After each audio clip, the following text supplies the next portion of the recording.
안녕하십니까. 이제 현대사회와 기독교 윤리 제 12번째 강의를 시작하겠습니다. 이제 오늘부터는, 이번 주부터는 이제 기독교 윤리, 즉 소위 기독교 윤리라고 하지만은 그리스도인의 이 세상에서의 삶의 윤리, 삶의 행위죠. 이 문제를 구체적으로 몇 가지로 조금 생각을 해보고, 물론 다 취급할 수 없습니다.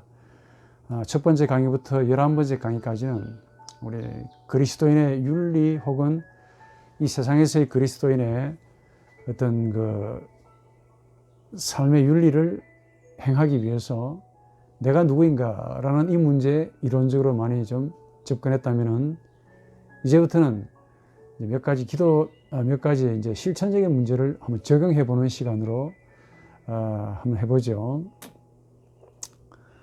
혹시나 다음 학기에도 또 동영상이라면, 내년에도 동영상이라고 한다면은 이런 제 이번에 강의에서 계속 업데이트 시켜가지고 이제 구체적인 이 삶의 정황에서 우리 그리스도인이 어떻게 행해야 할 것인가 하는 문제를 좀 취급해 보도록 하겠습니다.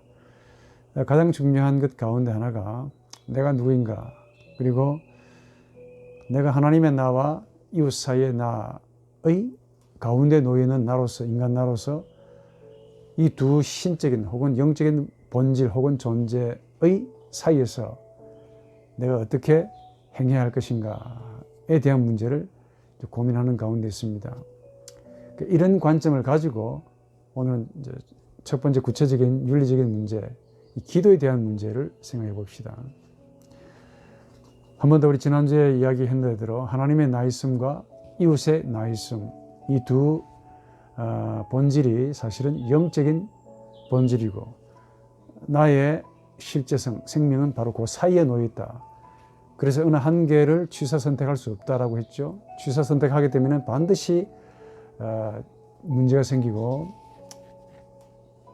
참된 우리 그리스도인의 삶의 행위가 나올 수가 없다는 걸 이야기했죠. 자, 이런 관점에서 사이에 놓여 있는데, 이런 관점에서 기도란 뭐냐? 한마디로 우리 기도에 대해서 다 정의를 필요가 하겠습니까? 기도라고 하는 것은 예수를 구주로 믿는 우리 그리스도인이 모든 행위에서 하나님의 뜻을 따라 행하기를 원하는 것, 이렇게 말할 수가 있겠는데, 조금 더 구체적으로 제 말로 붙이자면은 나와 모든 만나는 자들에게서 항상 그분의 곁에, 그분의 뒤에서, 그분과 함께 그분을 가지고 나에게 물으시는, 즉 너 어디 있느냐라는 아담에게 혹은 가인에게 물으셨던 그 하나님의 물음을 느끼는 자, 느낄 때만 비로소 내가 어떻게 행해야 할 것인가, 내가 누구인가를 깨닫고 어떻게 행해야 할 것인가를 판단하고 행할 수가 있습니다. 사실 우리가 하나님의 뜻이라고 했는데 굉장히 좀 막연하죠. 조금 더 구체적으로 말하면 예수 안에서 말씀하시는 하나님의 뜻을 가리킵니다. 이 뜻은 막연하고 아주 추상적인 사변적인 어떤 물으심이 아니라, 또 동시에 죄인인 우리가 인간의 생각을 하나님의 뜻이다라고 이렇게 치부하는, 몰아내는 그런 억지도 아닙니다. 하나님의 뜻은 사변도 철학도 아닙니다. 사상도 아닙니다. 또 우리 생각을 신의 뜻이라고 갖다 여기는 억지, 이런 범실론적인 추상적인 그런 생각도 아닙니다. 하나님의 뜻을 가장 잘 알 수 있는 것은 바로 예수의 인간성이라고 보는데, 바로 예수의 인간성에서 찾아야 돼요. 그러니까 예수의 인간성에서 나오는 행위야말로 죄인인 우리가 알 수 있는 가장 분명한 하나님의 뜻입니다. 예수야말로 그분의 인간성으로 하나님의 뜻을 가장 잘 이루셨다 하는 것을 믿기 때문에 그렇습니다. 우리 예수의 인간성은 우리가 이 땅에서 사는 날까지, 하나님의 부르심을 받는 그날까지 그리스도인으로서 우리가 생각을 하고 또 직관하고 깨달아야 할, 또 내 안에서 실현되어야 할 그런 숙제와 과제를 가지고 있는 인간성이고, 바로 거기에서 하나님의 온전하신 뜻이 땅에서 이루어진 것처럼 하늘에서, 또 하늘에서 이루어진 것처럼 땅에서도 이루어지는 그런 인간성이다. 주님의 인간성은 지금까지 본 바대로 자기 스스로 충만하다고 여기는 자충족성의 인간성이 아닙니다. 오로지 하나님의 뜻을 실현하는 이 땅 위에서의, 이 세상에서의 인간성이죠. 비록 성자 하나님이시지만은 땅 위에서 유독 우리에게 보여주신 그분의 인간성은 스스로 나 충족하다. 나 스스로 신이다. 너희들 없이 나 혼자 독백할 수 있다. 살아갈 수 있다라는 우리 인간의 그 부패한 패역한 자충족성을 드러내는 그런 인간성이 아니라 오히려 반대로 성부 하나님, 그 하나님이 아니면은 도무지 살아갈 수 없는 그런 아들로서 비록 성자 하나님이시지만은 아버지가 아니면 당신이 아니면 도무지 살 수 없는 하나의 순수한 참된 인간, 즉 사람으로서 그분이 살아가셨다는 것이죠. 그런 인간성을 보여주셨습니다. 자, 이런 관점에서 이런 예수의 시각으로 우리 기도를 좀 생각을 해보자 하는 건데, 사실 예수도 기도하셨습니다. 그런데 기도하실 필요가 없는 분이신데 우리 앞에서, 즉 세상 앞에서 세상을 놓고 하나님을 향하여 기도하셨다 하는 점이 이제 참 특이합니다. 구하실 것이 없는 분입니다. 그런데 마치 모자라는 듯이 우리 앞에서, 즉 세상 안에서 세상을 위해서 자신의 아버지 아바 하나님께 모든 것을 구했다. 그래서 우리도 이 주님의 인간성을 우리 안에서 일어나도록, 이렇게 함으로 우리 안에서 주님의 인간성이 일어나도록, 즉 예수의 마음이 되도록 기도하는 것이 필요합니다. 이 현대 사회에 사는 우리 현대인들인 우리는 항상 우리 자신을 믿지 않고 하나님의 뜻을 믿기 때문에 기도는 영적 행위, 항상 우리의 영적 행위가 된다 하는 것이 분명합니다. 기도 없이 우리가 뭔가를 행할 수 있다라고 말하는 것은 어찌 보면 참 말이 안 되는 말이죠. 기도란 뭐냐? 항상 기도해야 할 이유가 있다면 너 자신을 믿지 않고 예수의 인간성을 내 안에서 일어나도록, 또 이런 인간성은 너 어디에 있느냐? 너를 찾으시는 하나님의 뜻과 일치하는 그런 인간성입니다. 그래서 이런 결론으로 좀 상세하게 풀어보죠. 기도를 말하려고 하면은 우선 기도의 본질에 대해서 좀 아셔야 됩니다. 이 본질을 모르고 기도하게 되면은 반드시 허망한, 가장 우리가 경계해야 할 이 기복주의적인 이런 기도를 할 수밖에 없습니다. 우리의 리비도가 원하는 거니까. 이 기도의 본질을 고려하지 않는 기도는 영혼 없는 몸의 금욕과 같을 겁니다. 오랜 시간 동안 기도하는 행위를 가지고 전혀 의미 없다라고 말은 할 수는 없어도 근본적인 문제는 기도가 뭐냐, 기도의 본질이 뭐냐를 이해하는 것이 필요하겠지요. 그러나 기도가 뭐냐라고 물을 때 기도는 우리 기독교인만이 가지는 전유물이 아니라는 사실도 알게 됩니다.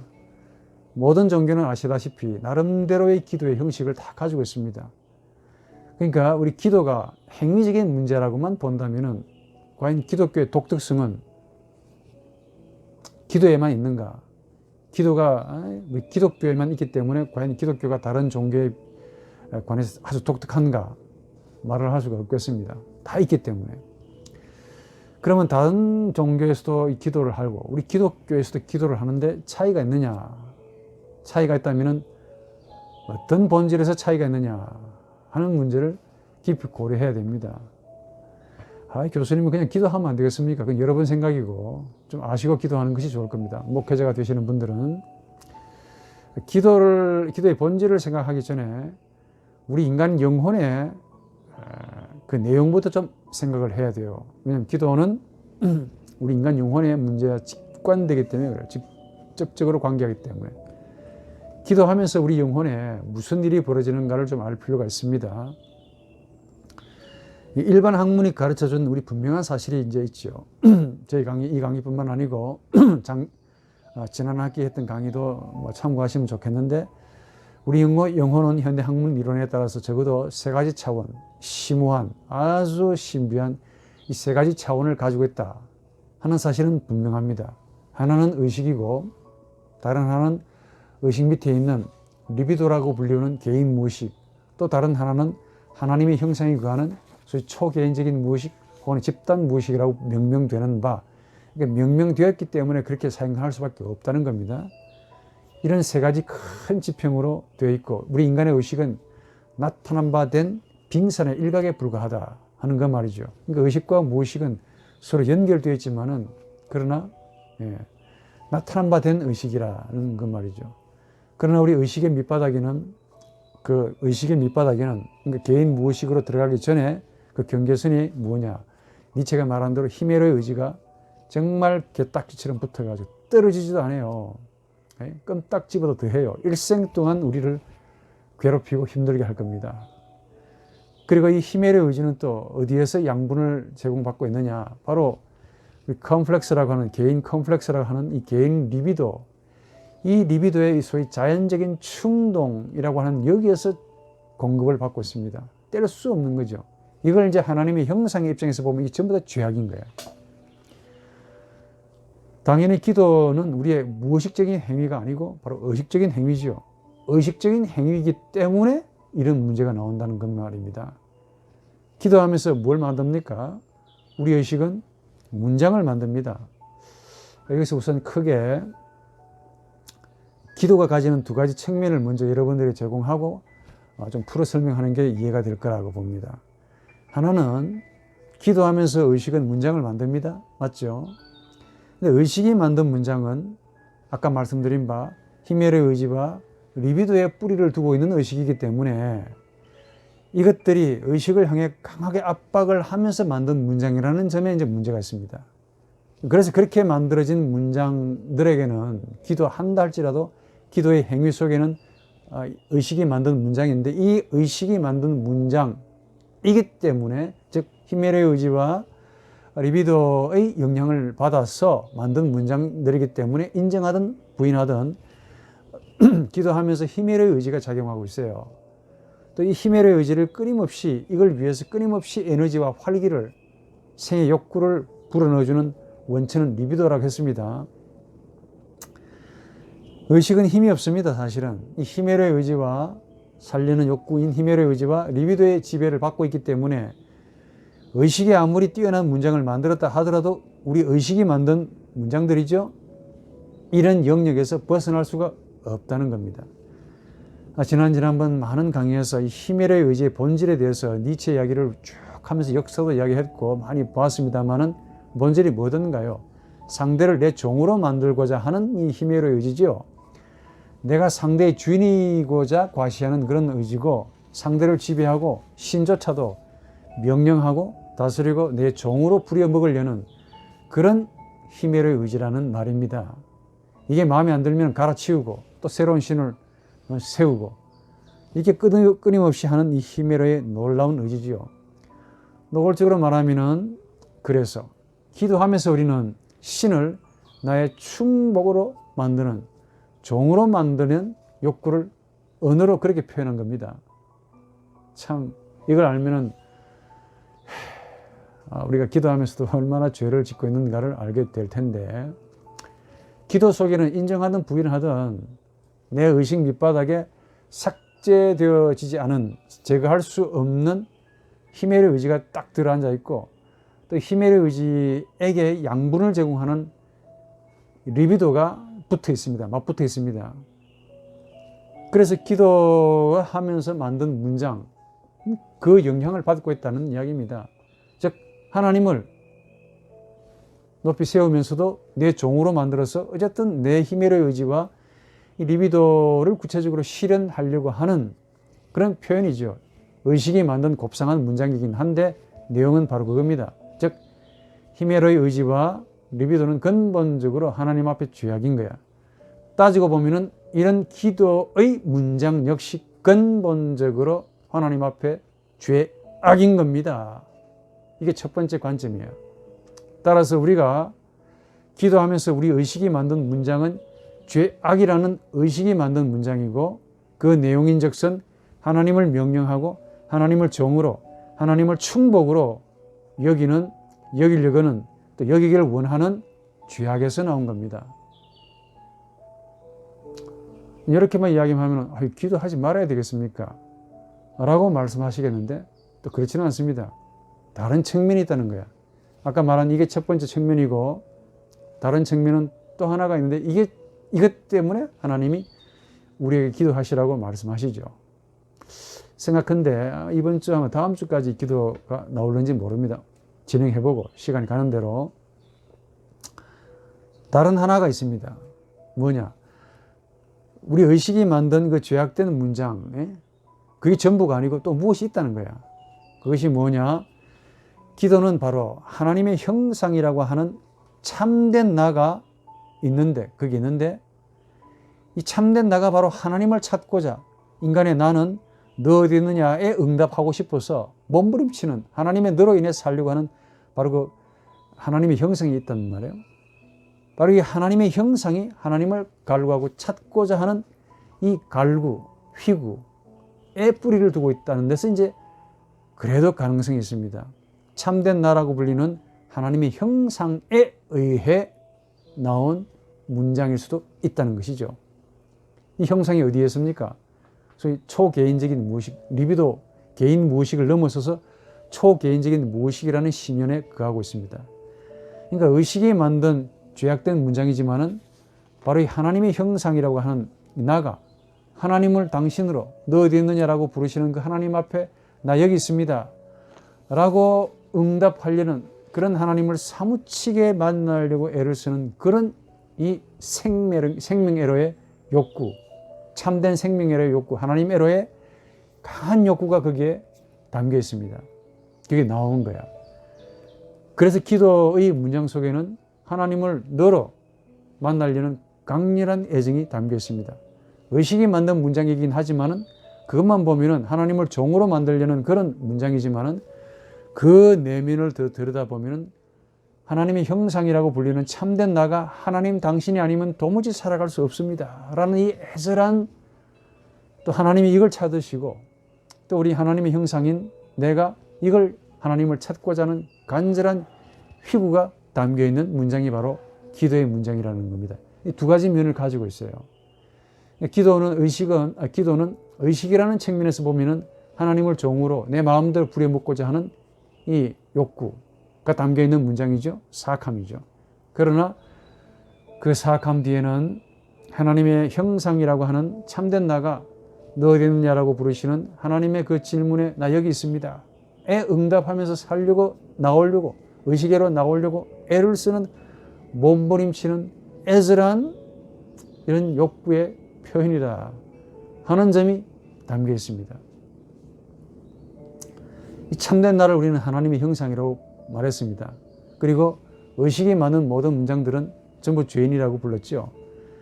그래서 하나님의 형상인 참된 나와 의식, 즉 히메로의 의지와 리비도의 영향을 받는 이 의식과 의식의 나와 항상 대립, 갈등, 충돌합니다. 그러니까 너 어디 있느냐를 물으시는 하나님의 물음에 응답해서 나오려고 애를 쓰는 이 참된 나와 하나님 형상의 나와 또 스스로 나 필요 없다, 하나님 필요 없다, 하나님 죽이기도 하고 살리기도 하고 스스로 신을 세우는 나 능력 있다 라고 하는 이 자충족이 되어버린 이 나, 히메로의 의지와 리비도, 이 욕구가 항상 대립, 갈등, 충돌, 마찰을 일으킨다는 겁니다. 이야기는 좀 여기서 좀 진행하고 싶은데 혹시나 우리 여러분들이 좀 1학년, 2학년들도 있어서 좀 설명이 필요하겠네.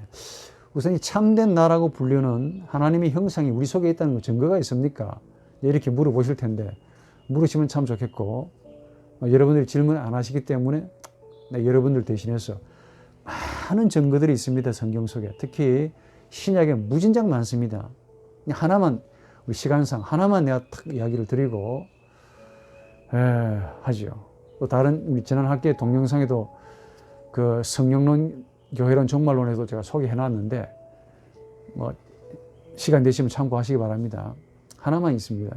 정말 이게 하나님의 형상이라고 하는 이 심연이 전제되어 있지 않으면 도무지 설명 해석이 불가능한 구절입니다. 많이 있는데 하나만. 그게 베드로전서 3장 4절이에요. 뭐냐면은 온유하고 조용한 성령에 썩지 않은 것 속에 계시는 마음에 은폐되어 있는 사람이 있다. 이 사람이 하나님의 면전에서 부유한 자다라는 말인데 헬라어로 호 크립토스 테스 칼디아스 안드로포스라는 말입니다.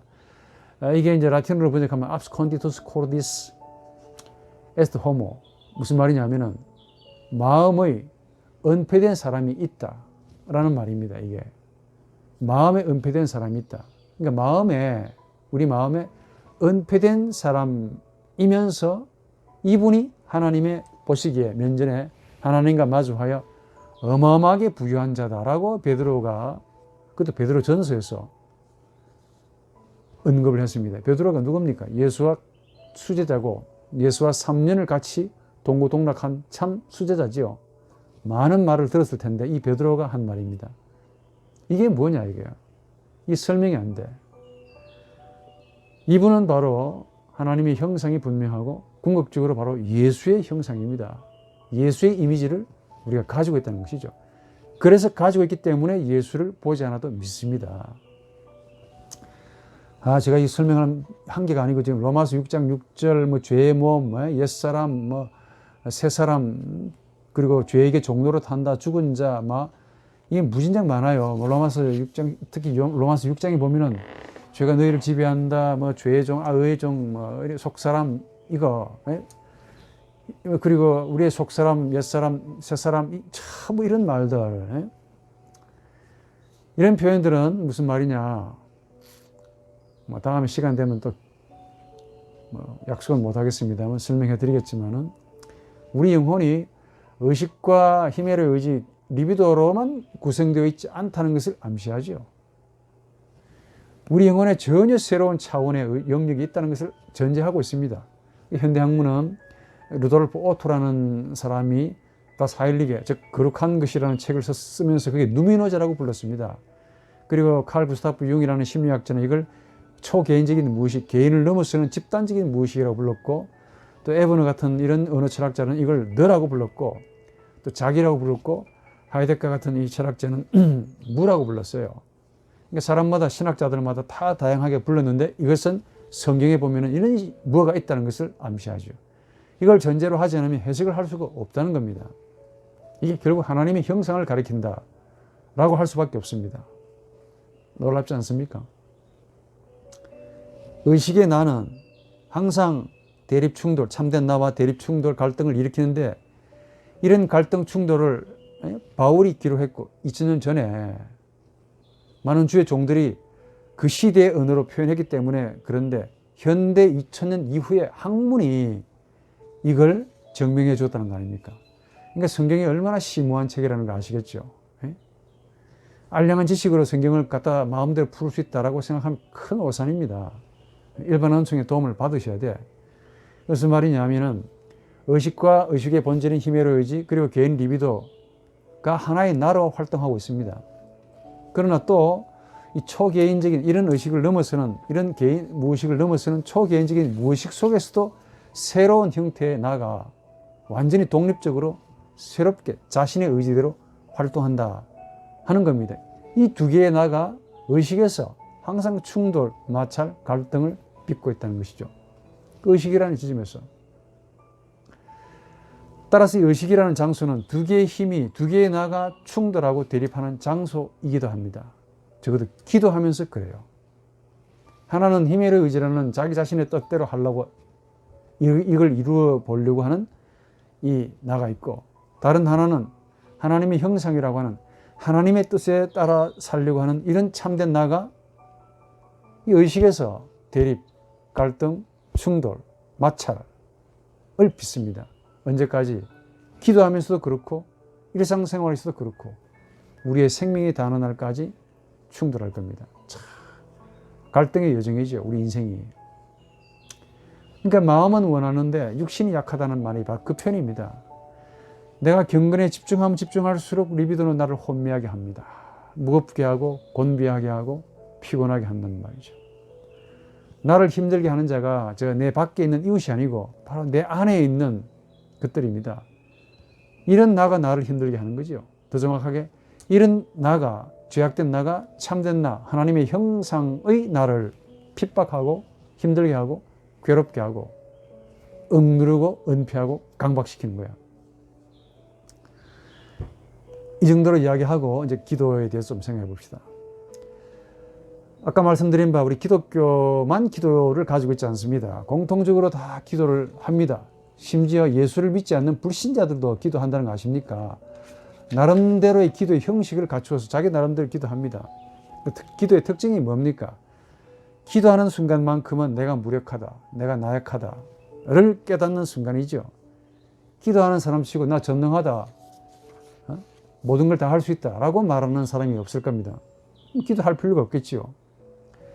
그러니까 어떤 형태건 기도의 문장을 만드는 한 어떤 종교에선간 공통적으로 기도는 일종의 순간적인 겸손이죠.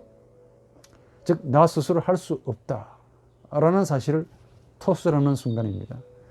어떤 문제를 만나서 무력합니다. 그리고 나약한 나 자신을 발견한 것이죠. 아, 나가 참된 나가 아니다. 나 뜻대로 되지 않는다. 그래서 자신이 아닌, 나가 아닌 타자에게 도움을 구하는 행위가 기도지요. 여기서 타자 한 번 더 말합니다. 하나님의 나 있음과 이웃의 나 있음을 두고 말합니다. 그러니까 하나님과 이웃은 타자로서 항상 기도하는 자인 나와 마주하고 있다는 사실을 아셔야 됩니다. 의식하지 못해서 그렇지. 우선 이 기도를 통해서 하나님을 만날 수 있다는 생각은 여러분 다 이해하실 겁니다. 기도 외에는 하나님을 만날 수 없다라고 가르치긴 합니다. 네, 틀린 말은 아닙니다. 하나님은 기도하는 자에게 절대적으로 타자입니다. 기도는 기도하는 내가 내 자신을 의존하지 않고 하나님에게 의존한다는, 혹은 의존하고 싶어 한다는 영적 고백입니다. 그런데 이것만 있는 게 아니고 이웃의 나 있음, 즉 하나님의 나 있음으로 인해 드러나는 이웃의 나 있음, 이 이웃도 타자로서 실제하시는 생명이신데 이웃도 바로 내 기도의 상대가 된다는 사실을 여러분들 얼마나 아십니까? 한 번 더, 우리는 보통 하나님께만 기도하신다라고 여기 익숙해져 있습니다. 그러나 사실은 인정하든 부인하든 이웃도 내 기도의 방식을 통해서 만나야 하는 타자이고 보이는 하나님이라고 그랬죠. 생명입니다. 이웃 없이 하나님을 향한 기도는 초자연적인 기도에 해당됩니다. 반대로 하나님이 없는 이웃을 향한 기도는 자연주의적인 기도지요. 이 둘의 형태는 기도의 본질에서 어긋난 기도입니다. 인간 나는 누차 말했지만 원하든 원치 않든 하나님의 나 있음, 이웃의 나 있음 사이에 끼어 있다고 그랬습니다. 정확하게 표현하면 이웃에서 하나님을 만나야 되는 존재고 나가, 하나님과의 관계에서 이웃을 만나야 되는 존재야 나가, 사이에 틈바구니에 놓여 있습니다. 유아독존 천상천 아닙니다. 그리고 그래서 하나님과 이웃은 내가 마음대로 세운 존재가 아닙니다. 그분들이 나를 세운 거야. 자충족한 존재는 이걸 인정하지 않겠지만은 인정하든 부인하든 강도 만난 자를 보면은 느낄 수 있고, 또 여러분들이 강도 만난 자가 되면은 비로소 깨닫습니다. 저분들에 의해서 내가 세워지는 거야. 내가 있다가 성립이 되는 겁니다. 다시 한번, 이웃이란 허망하고 추상적인 사변적인 존재가 아니라 그랬습니다. 특정인의 그 이데아가 아닙니다. 내가 그리는 바람직한 이상형도 아닙니다. 그런 분이 아니라 이웃은 실제적인 생명입니다. 즉 나의 이웃이라는 겁니다. 나의 이웃.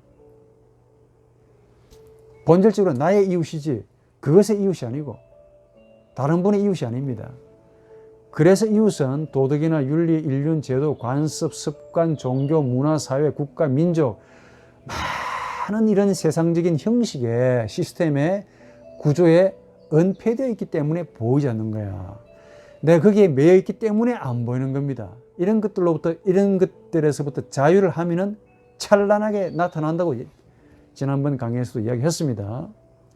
내가 내 가치관을 삭제하면, 제거해버리면 나타납니다.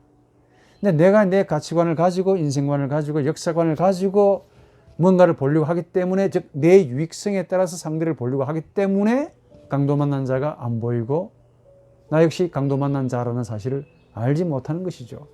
이웃은 항상 무관한 자, 내 눈에 스쳐 지나가는 바람에, 10월에 부는 바람처럼 허망한 존재, 아무런 의미가 없는 존재가 되는 거예요. 그러나 내가 생명을 발견할 때, 즉 하나님의 나 있음을 팍 느낄 때 비로소 이웃도 나 있다를 느끼게 되고, 하나님과 이웃 사이에 내가 가운데 끼어 있다라는 사실을 잘 느끼는 겁니다. 바로 그 느낌에서, 그 직관에서 내가 누구인가, 동시에 내가 어떻게 행해야 할 것인가가 나오는 겁니다. 이게 그리스도인의 삶의 규범이야. 어려운 말로 기독교 윤리라고 그러죠. 한 번 더 내가 하나님과의 원초적인 만남이 실현될 때 이런 현실에서 즉 하나님의 나 있음을 내가 느낄 때, 직관할 때, 실현할 때, 체험될 때 비로소 이웃의 나 있음도 깨닫게 됩니다. 그겁니다. 세상에서 만난 하나님이라는 그 말이죠. 이웃이. 내가 하나님을 영적으로, 인격적으로 만날 때, 나와 너의 관계를 가질 때 그 하나님과 똑같은 자리에서 나도 있다가 바로 이웃이라는 겁니다.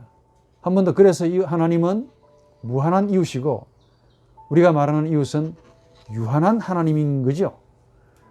무한한 하나님과의 만남이 실현된 자만이, 즉 하나님의 나라를 체험한 자만이, 거듭난 자만이 예수의 가르침에 따르면 유한한 하나님을 구체적으로 만나게 됩니다. 그게 이웃입니다. 하나님을 이웃의 영혼이라고 표현한다면 이웃은 하나님의 몸인 셈이죠. 몸이 없는 영혼은 귀신입니다. 지난 강의에 참고하시고, 하나님은 이웃이라는 몸을 가지고 우리에게 다가옵니다. 항상. 그리고 이웃은 하나님이라는 영, 하나님의 영을 가지고 우리에게 역사하시는 성령, 거룩한 영입니다.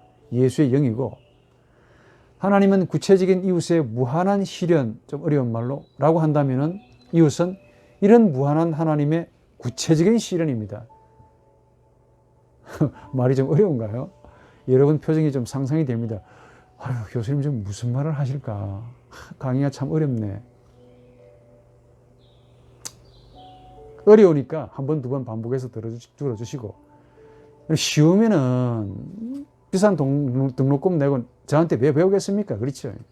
내가 여러분들보다 좀 더 많이 살았고 공부도 좀 더 많이 안 했겠냐? 조금 더 사색을 많이 했고 조금 더 많이 깨달았겠죠? 그러니까 당연히 내가 여러분들에게 제시하는 가르침이 좀 어렵겠지. 안 어려우면 여러분들이 저한테 저를 스승으로, 선생님으로 여기겠습니까? 이 강의안을 준비하면서 늘 들은 생각입니다. 한 번 더. 여러분들이 어떻게 받을까가 참 고민이 돼요. 어렵겠다 하는 생각을 많이 갖습니다. 이 내 의미가 어려우니까 그래. 어떻게 쉽게 설명할 수 있을까? 입이 짧아서 그렇습니다. 용서하시기 바랍니다. 한 번 듣고 두 번 듣고 자꾸만 들으면 이해가 될 거다 하는 게 저의 막 그냥 생각입니다. 그래서 하나님의 나 있음과 이웃의 나 있음은 내가 영적 존재라는 사실을 확인시켜주는 참다운 생명들이죠.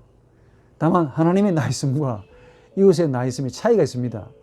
하나님의 나 있다, 야훼, 여호와, 하나님, 이 하나님은 절대적인 나 있다 이시고, 이웃의 나 있다는 상대적인 나 있음입니다. 그러니까 하나님이 유일하다면 이 이웃이라는 후자 나 있다의 이웃은 무수하다는 그 말입니다. 하나님은 한 분 하나님이시라면 이웃은 무수한 신이 됩니다. 그러나 여기서 간과하지 말 것은 이웃은 반드시 하나님의 생명으로 인해 주어집니다.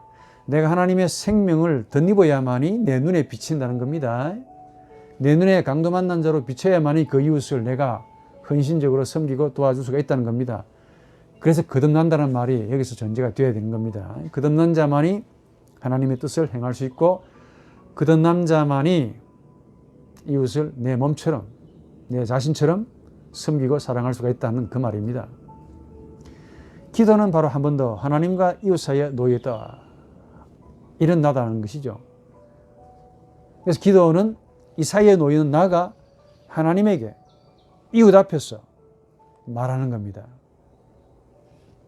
하나님을 향해서만 말하는 것이 아니라 어디에서? 이웃 앞에서, 이웃을 앞에 세워놓고 하나님에게 말하는 나의 말함이죠.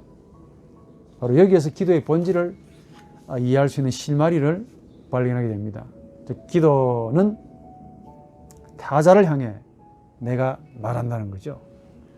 하나님이라는 타자를 향해 어디 앞에서? 이웃을 앞에 세워놓고 내가 만든 문장을 하나님께로 넘기는, 건네는 영적 행위가 바로 기도입니다. 정의는 참 간단한데 좀 풀어 설명할 필요가 있겠죠. 우선 기도의 영적인 의미를 좀 밝혀야 되겠는데, 하나님이란 타자를 향해 내가 말한다는 점이고, 다른 하나는 이웃 앞에서 내가 말한다는 점을 여러분들이 아셔야 됩니다. 우선 기도는 하나님이라는 타자를 향해서 내가 말하는 행위입니다. 그러니까 내가 나를 말로 넘겨주는, 건네는, 말을 붙이는 행위지요. 기도는 사람이 자연에게 말을 거는 것과 상당히 유사하게, 또 다른 사람에게 말을 거는 것과 유사하게 하나님이라는 영에게 말을 내가 거는 행위입니다. 알다시피 하나님은 영이시죠. 하나님은 영을 가지시는 분이 아니고 영이십니다. 그 영이라는 용어는 인격이라는 말과 동의어입니다. 하나님이 영이라는 말은 그가 인격이라는 그 말이고, 인격이라는 그 말은 응답하면 반응하시는 분, 부르시고 또 그 부르심의 대상이 된다, 상대가 되신다라는 그런 의미입니다. 인격은 인간을 향한 인격이시다라는 뜻입니다. 인격에 대한 이야기를 좀 많이 하려면 또 이게 시간이 복잡하기 때문에 그냥 넘어가는 쪽으로 하죠.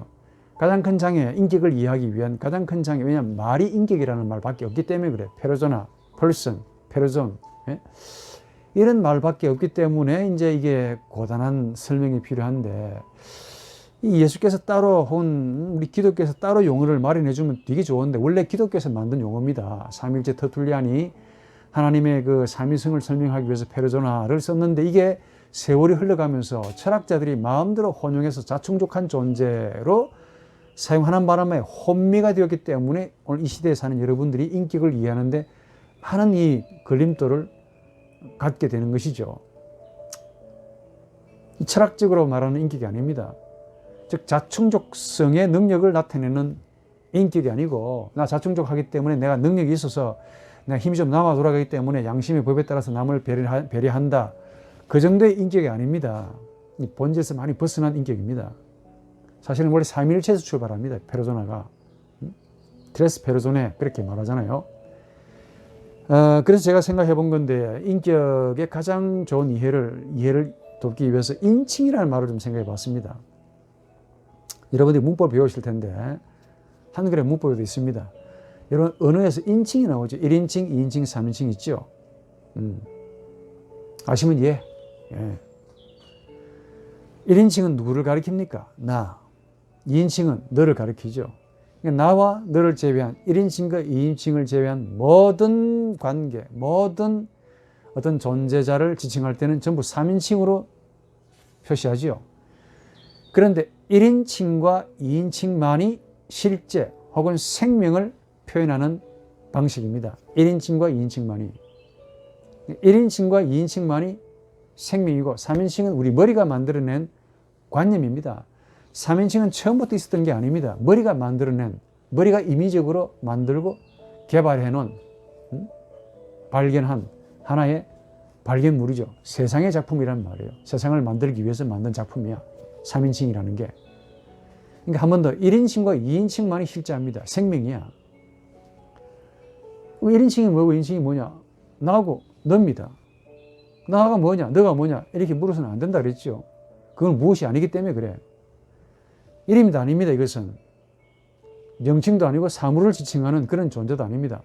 이거는 근본적으로 혹은 본질적으로 말을 거는 인격, 로고스라고 부릅니다. 로고스라고 불러요. 그 로고스의 내용은 아가페다. 이걸 우리식으로 요한복음에는 말 혹은 동사라고 표현되어 있습니다. 그러니까 말 또는 로고스는 어차피 다른 여타의 말로밖에 설명이 안 되기 때문에 이거 오해가 되게 많습니다. 내용만 아시면 되겠죠. 부르면서 응답하는 존재, 생명. 또 누가 나를 부르면 응답하면서 동시에 그를 그러는 어떤 생명을 로고스라고 불러요. 이걸 말이라고 부릅니다. 말함이죠. 말함의 본질은 말함입니다. 명사가 아닙니다. 동사라고 그랬죠. 그러니까 너는 뭐냐 하면은 단순히 인칭대명사가 아니고 상대를 부를 때 나에게서 일어나는 카테고리입니다. 자연스럽게 카테고리, 좀 어려운 말로 셰풍스메시의 카테고리, 어려운 말 써서 미안한데 창조 근원적인 카테고리라고 부릅니다. 이게 아, 교수님 되게 잘난 척 하시네. 아, 삐딱한 눈으로 보지 마시고 죄송합니다. 어려운 말 써서. 뭐라고? 너가 뭐냐? 내가 상대를 부를 때 나에게서 일어나는 자연스러운 선험적인 카테고리라고 말이야.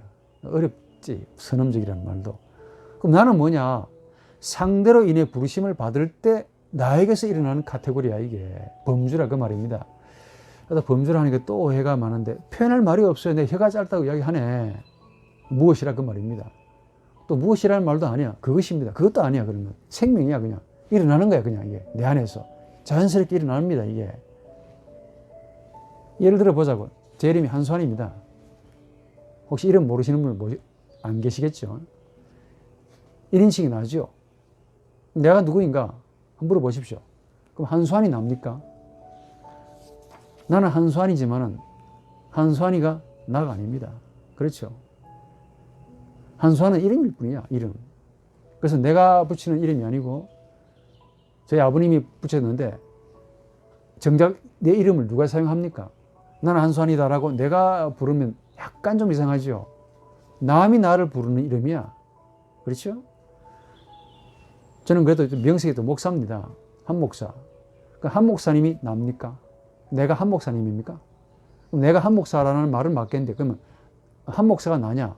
라고 또 말할 수는 없죠. 이건 호칭입니다. 명칭이라니까. 내가 사용하는 것이 아니라 남이 나를 부를 때 쓰는 호칭이죠. 또 명색이 교수입니다.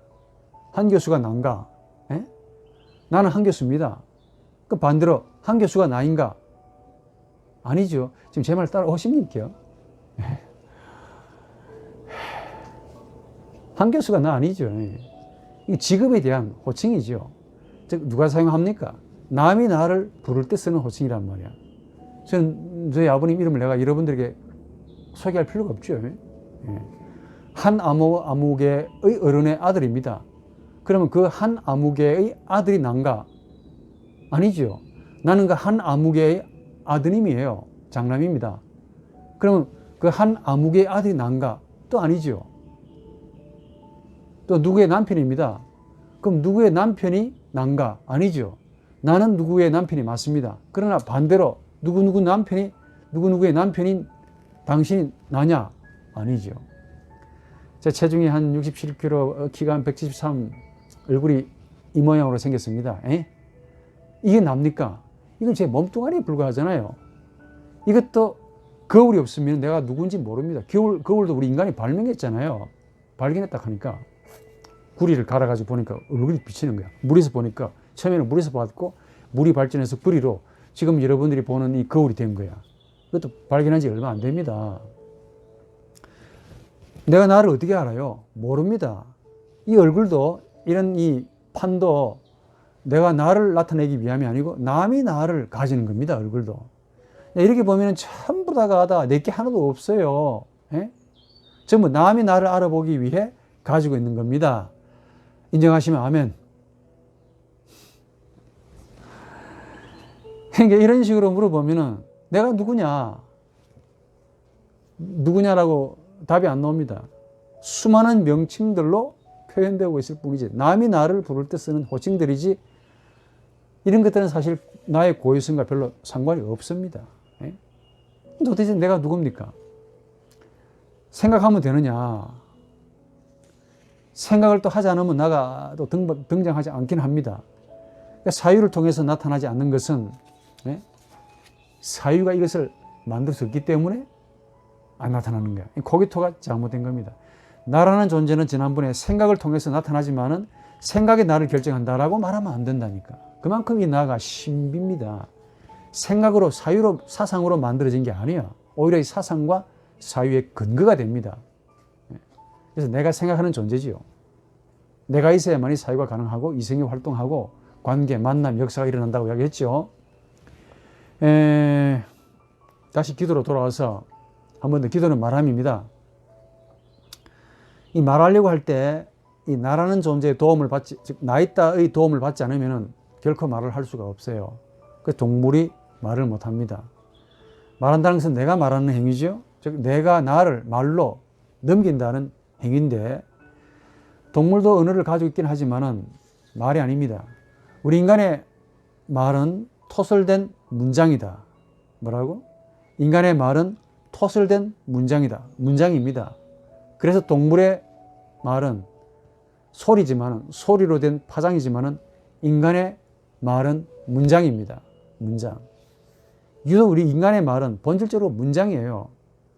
우리 영혼이 문장을 만드는 유일한 근거가 있다면 바로 이 나를 가지고 있기 때문에 그렇고, 하나님이 나를 넣어주셨기 때문에, 나로 창조하셨기 때문에, 하나님의 형상으로 창조하셨기 때문에 우리가 문장을 만들 수가 있는 겁니다. 그래서 이걸 가리켜서 우리 인간은 말을 가지고 있는 존재 혹은 본질이라고 말합니다. 이게 동물과 다른 거예요. 독특한 겁니다. 문장이란 뭐냐? 나와 너의 관계에서만 일어나는 로고스, 즉 말입니다. 이게 말은 인간이 창조한 게 아닙니다. 언어는 인간이 창조했지만은 말은 인간이 발명한 게 아닙니다. 말이 주어졌기 때문에 우리 인간이 언어를 창조한 것이죠.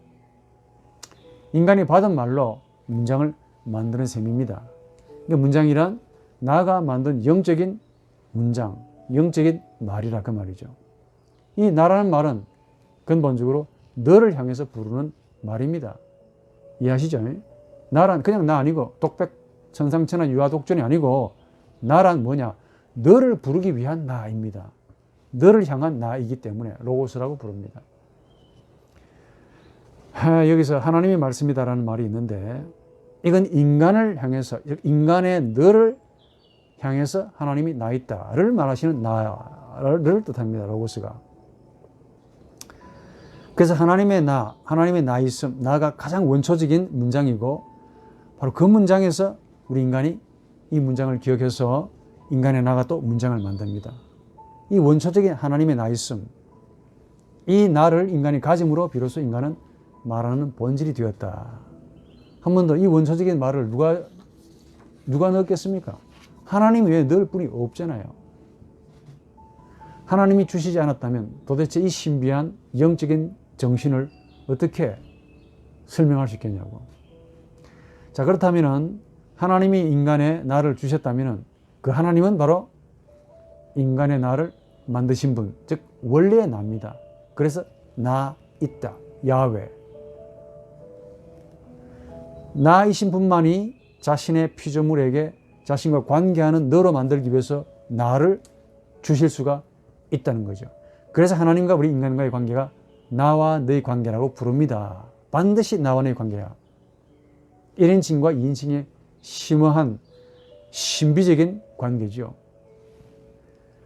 자, 그러면 3인칭은 어떻게 해서 생겨났을까? 결론만 이야기합니다. 우선 결론적으로 3인칭은 객관화된 말입니다. 내가 나를 은폐하면서 내 머리가 만든 작품이야. 하나님이 주신 게 아닙니다. 만든 게 아닙니다. 즉 말이 객관화될 때 그걸 지칭하거나 은칭하면서 필요하기 때문에 우리 두뇌가, 머리가 만든 인칭입니다. 3인칭으로 우리는 생각을 해야 돼요. 우리 두뇌가 그렇게 되어 있습니다. 이성이 있는 한.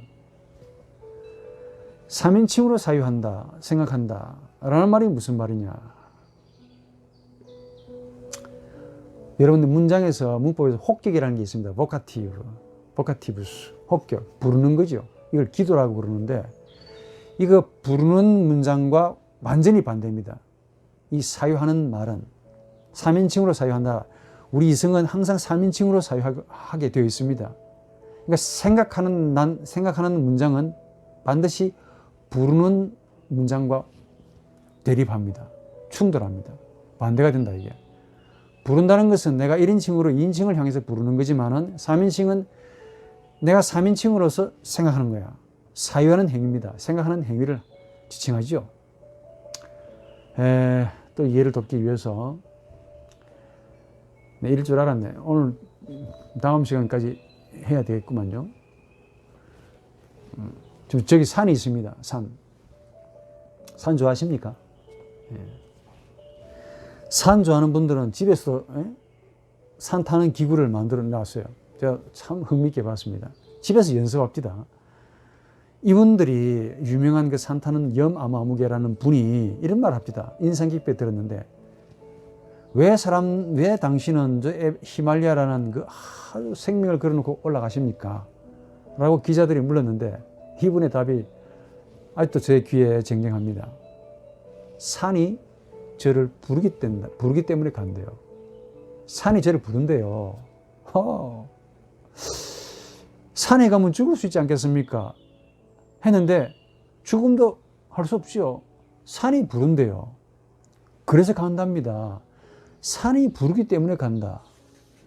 산에 의해 부르심을 느끼는 자만이 산을 부를 수가 있는 것이죠. 근데 그분이 얼마나 산을 사랑하는가를 알겠더라고.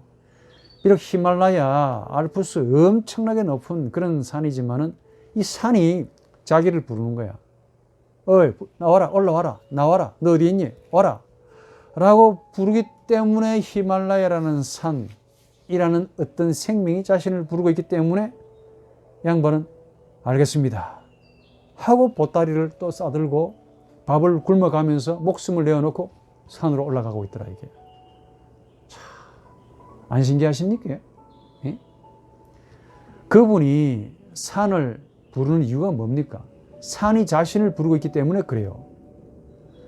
그분이 부름을 받고 있는 셈이죠. 즉, 산이 부르고 있다. 그래서 내가 간다, 응답한다. 이게 바로 부름, 부르심, 보카티부스, 호격입니다. 산이 나를 부르고 있는 거야. 너 어디 있느냐? 알겠습니다. 내가 여기 있습니다. 응답을 하는 거죠. 너가 나를 부르고 있기 때문에 내가 너에게로 응답을 하는 게 이게 보카티부스, 호격이라고 부릅니다. 그런데 사유한다는 것은, 생각한다는 것은 다른 방식입니다. 더 이상 관계하지 않고 그 부르심에 응답하지 않고 생각만 하는 거야. 아, 저 산 높이가 한 7,000m에 가깝네. 가면 죽겠네. 그 산을 정복하려면은 어떤 장비가 있어야 되고 그 산의 길이 어떻고 특성이 어떻고 산에 관해서 내가 여기 앉아가지고 생각하는 것이죠. 즉 산에 대해 내가 생각하는 겁니다. 이거는 부르심에 대한 응답이 아니고 1인칭, 2인칭과의 실질적인 생명과의 관계가 아니고 이게 바로 3인칭으로 사유하는 행위라 그 말입니다. 산을 부르는 것은 산에 의해 부름을 받았기 때문에 우리가 응답합니다. 산을 사유한다는 것은 산을 사유하는 것이 아니라 산에 관해 내 생각을 세운다, 내 이데아를 세운다 하는 것입니다. 여기서 3인칭이 생겨나는 거예요. 산에 대한 내 이데아를 꿈을 꾸기 때문에 그래요. 즉 1인칭과 2인칭의 관계 상실에서 3인칭이 생겨납니다. 산이 나를 부르는 소리를 듣지 못해서 3인칭을 만들었고 또 내가 산을 향해 뭔가를 응답을 하지 않기 때문에 머리로서 굴려가지고 3인칭의 말로 생각하는 겁니다. 3인칭이란 1인칭이라는 말을 듣지 못하고 또한 내가 2인칭이 되지 못했기 때문에 3인칭이 되어버린 겁니다. 1인칭에 대해서 내가 가지는 하나의 꿈이다. 그 1인칭이 누군지 아십니까? 사실은 하나님이야. 하나님 나 있다. 나 있다. 나가 1인칭 아닙니까? 그러니까 나가 나를 잃어버리면서 만든 3인칭이 바로 3인칭입니다. 문법에서. 1인칭을 꿈꾸면서 잃어버린 1인칭을 임의로 내 머리가 만든 것을 3인칭이라고 부릅니다. 이 3인칭의 형식은 내가 상대에게 뭔가를 부여하려는 태도를 취합니다. 내가 상대에게 나를 딱 막아버리고 그로 인해 3인칭이 생겨나죠. 상대를 부르지 않습니다. 기도하지 않습니다. 상대에게 부르지도 않고 내가 나를 폐쇄하니까 또 상대가 나를 부르는 것도 들리지도 않아. 항상 생각만 하는 거죠. 생각은 하나의 고인 웅덩이와 같은 거예요. 썩습니다. 3인칭이란 나이신 하나님의 관계를 무너뜨리고 난 다음에 내가 가지는 존재 방식이다. 한 번 더 중요한 것은 생명과의 관계는 1인칭과 2인칭밖에 없습니다. 그래서 유명한 말이 나옵니다. 인간은 하나님을 증명하려고 애를 쓰는데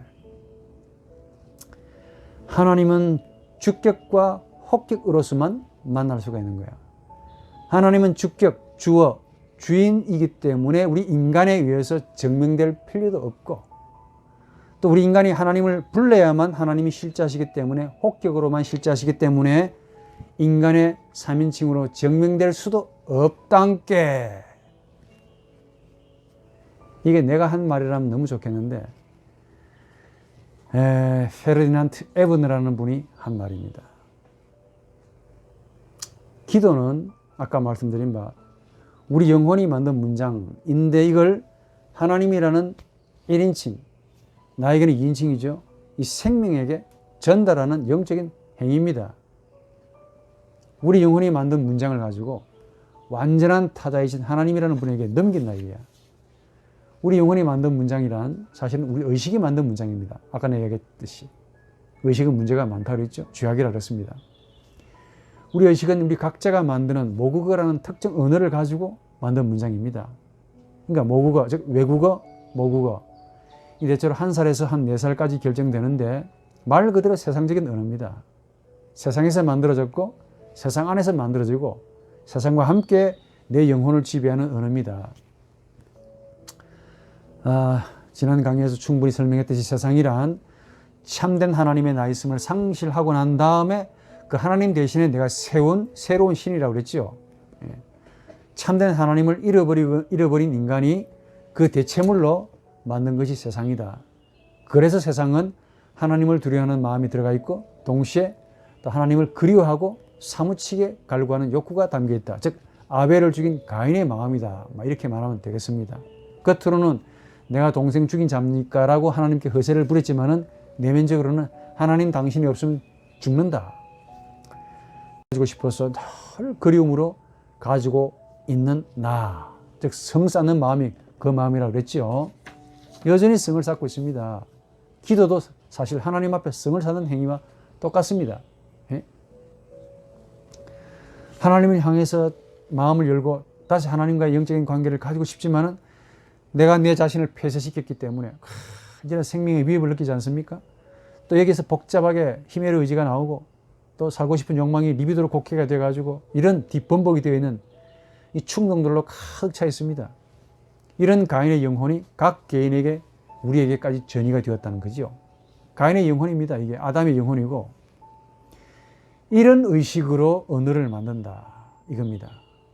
언어를 만드는 동인이 뭐냐? 잃어버린 하나님, 너 어디에 있느냐를 물으시는 하나님을 기억하면서 만든 언어입니다. 이런 점에서 우리 인간의 언어는 발명품이죠. 최고의 발명품. 모국어, 외국어.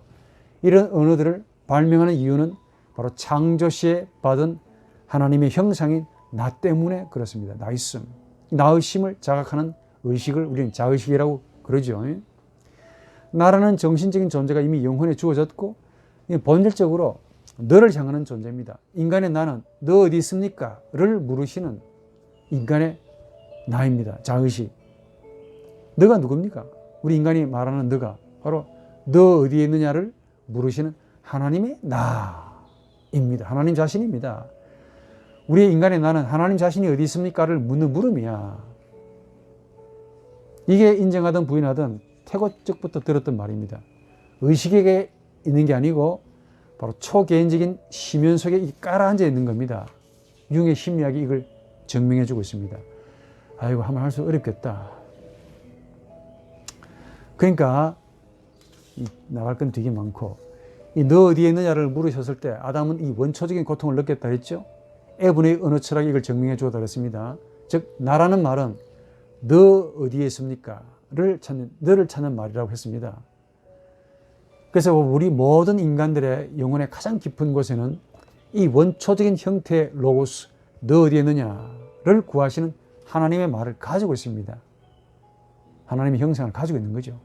이게 하나님에게서 나왔고 하나님의 소유고 하나님이 보시는 바로 그겁니다. 이게 어디에 있습니까? 초개인적인 무의식이라는 지평 안에 그게 깔려있다 하니까 그것으로 되어 있습니다. 이것 때문에 우리가 모국어를 발명하고 외국어를 발명하고 이 언어를 통해서 다시 하나님과의 관계를 꿈을 꾸기 시작합니다. 가지기 위해서. 기도는 바로 이런 근원에서 일어납니다. 즉 잃어버린 하나님을 다시 회구하고 갈구하는 하나님의 형상 때문에 기도하는 것이고 언어가 나왔고 그 언어로 문장을 만들어서 내가 하나님에게 넘깁니다. 너 어디 있느냐를 찾으시는 하나님에게 나라는 문장을 딱 만들어서 기도라는 형식으로 하나님께 건네는 행위라는 겁니다. 그러니까 영혼의 가장 깊은 곳에 떨어진 이 하나님의 형상은 하나님을 다시 찾고 싶어 합니다. 문장을 만들어서 그 하나님께 자신을 문장으로 건네고 싶어 합니다. 그러니까 인간이 문장을 만드는 이유가 뭐냐? 하나님의 형상 때문이죠. 형상은 본질적으로 하나님에게서 주어졌기 때문에 본능적으로 해바라기가 해를 향하듯이 하나님을 향하고 있습니다.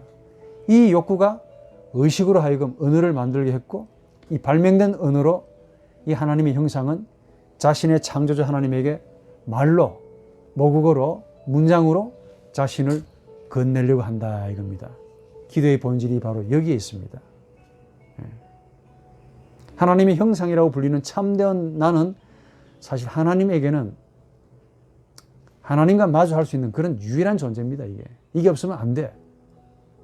우리에게는 가벼운 것이지만 귀신들이나 동식물에게는 정말 탐이 나는 귀한 것이죠. 바로 너를 찾으시는 하나님과 마주할 수 있는 유일한 존재인 것이죠. 이 형상이 인간의 의식으로 나오려고 한다 그 말이에요. 순간순간마다.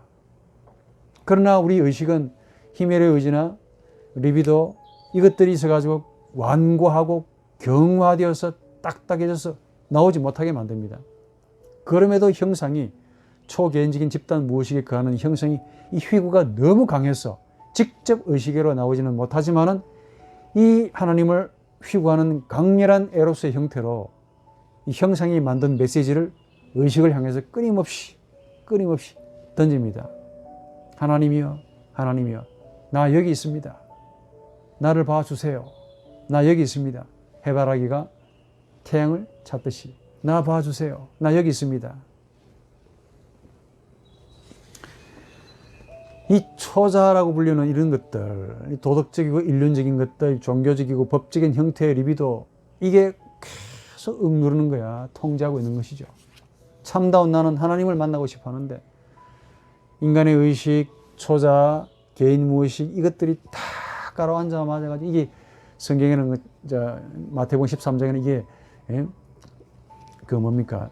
알곡과 가라지에 해당됩니다. 이게 가라지로 비유됩니다. 이게 항상 우리의 참된 하나님의 나, 하나님의 형상을 찾고자 하는 참다운 나를 자꾸 충돌합니다. 억압을 한다 이게야. 그래서 이걸 넘어가야 되는 텐데 자꾸 방해한다 이게. 이게 원수가 안에 있다는 말이 그 점이야. 그래도 형상이 이기면은 형상이 이것들을 뚫고 리비도를 뚫고 의식으로 탁 나타나면은 하나님을 만납니다.